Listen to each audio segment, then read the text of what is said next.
SportsCenter's 50 and 50 in the Pacific Northwest, specifically Oregon, as Amina Smith joins us now from Portland for a look at the Portland Thorns FC, among other things. Hello, Amina, how are you?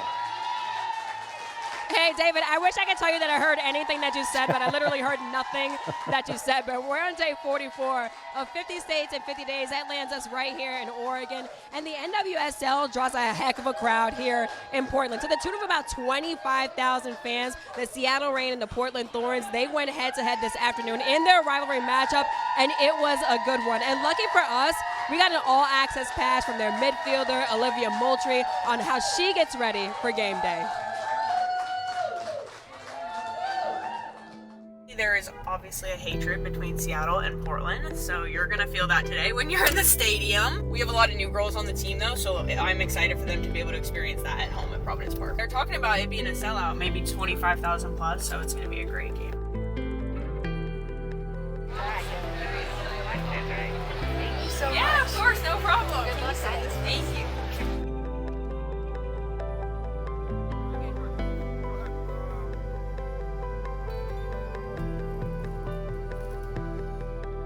Obviously a huge rivalry matchup. How differently do you prepare for a matchup like this? Honestly, in terms of my personal preparation, exact same. I like routine, I like to keep things the same, I like to control the things that I can control.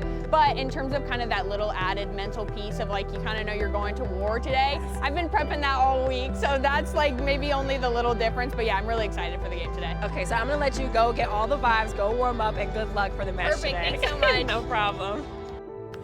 Turn, good. Yes, yep. I got it. You're good? Yeah, you got it. You spend over a decade playing for the Thorns. How would you describe the fan experience here? Oh, I mean, quite some of the best fans in the world. You know, they supported the Thorns before it was cool to support, female sports, and they kind of set the bar that not only the rest of the NWSL, but the rest of the world was trying to, reach.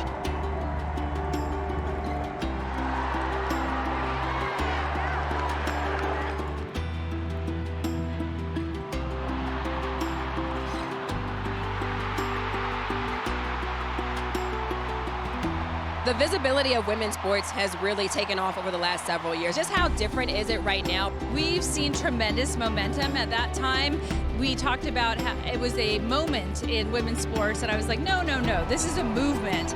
So we've seen the growth. I think we could see that with the valuations of the teams, but it's incredible. It's incredible with the generational shift to women. And the players who score a goal literally get their flowers right after the match. And I mentioned how it was high energy out there on the field. Well, David, I can show you better than I can tell you. So let's go to the action between the Portland Thorns and the Seattle Reign, a long-standing rivalry in the NWSL. Take a look at the action right here, the 43rd iteration of it. We have some celebrities there as well, as you take a look at Megan Rapinoe and also Sue Bird. All right, so let's go to the 26th minute right here.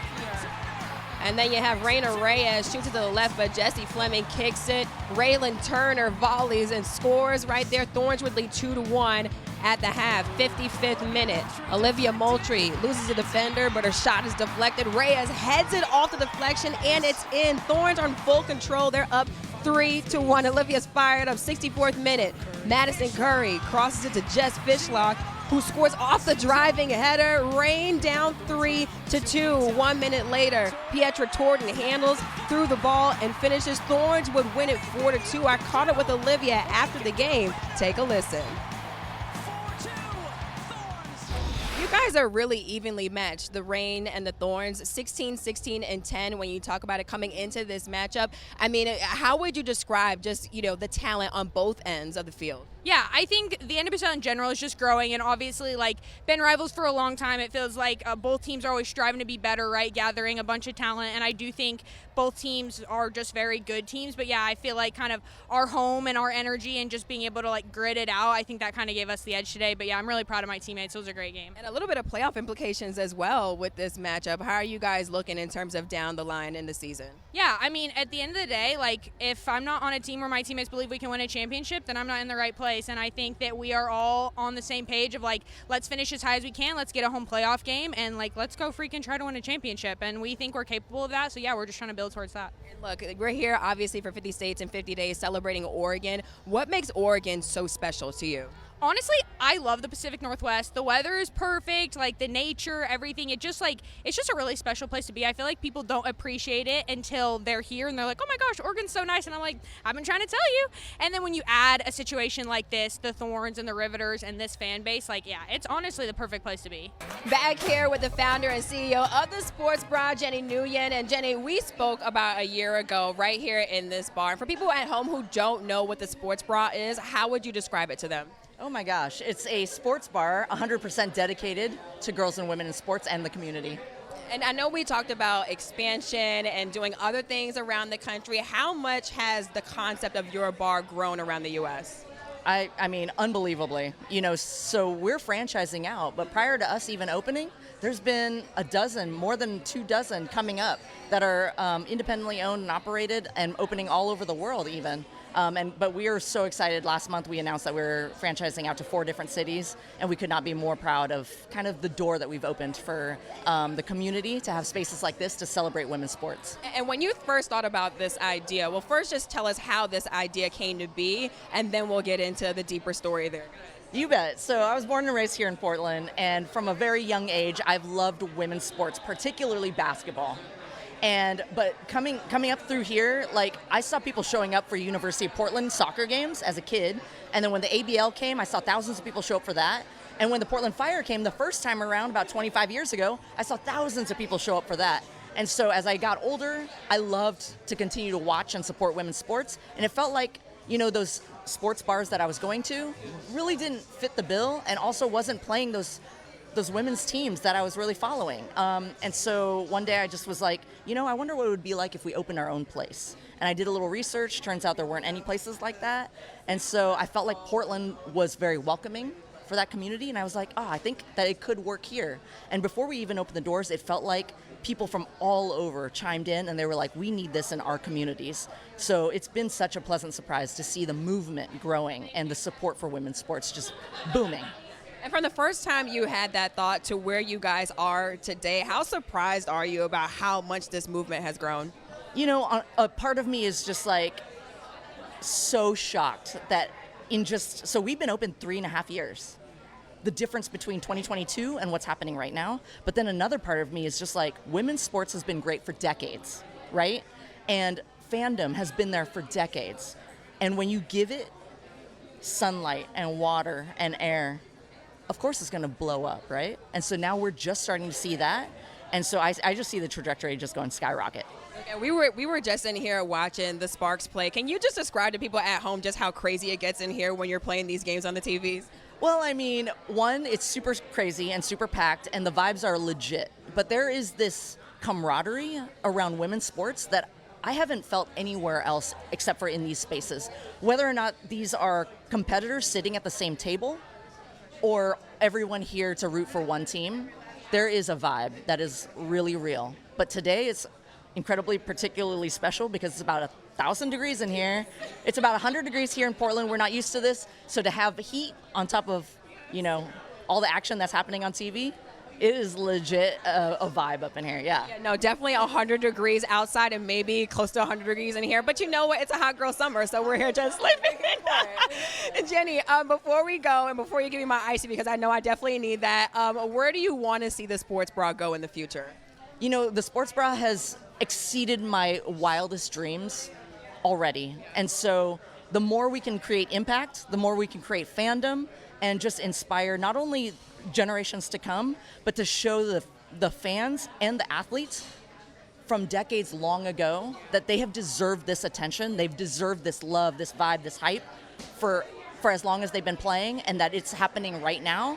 We're going to keep doing our thing, and we're going to keep welcoming people in, and we're just going to keep pushing forward. And the movement is just getting started. Well, Jenny, thank you so much. Also, thank you for my icy, because I'm definitely going to need this icy. And also, guys, you can't talk about Oregon sports without talking about track. And honestly, all roads just lead to Hayward Field. Football has Lambeau Field. Baseball has Fenway Park. And track and field has Tracktown, USA. It's the epicenter of competition in the track and field world at historic Hayward Field, nestled on the campus of the University of Oregon. It's a nickname that's embedded into the fabric of Eugene that spans decades. From the legacy of Steve Prefontaine in the 1970s that lit a fire among runners, to the birthplace of Nike, a company that started with running shoes, and a place where generational athletes have punched their ticket to the Olympic Games. And let's not forget, a combined 23 national championships for the Oregon Ducks. That's a lot of hard work. Eugene, Oregon, a place that has an aura that takes on its own identity and can only be described in one word: exhilarating.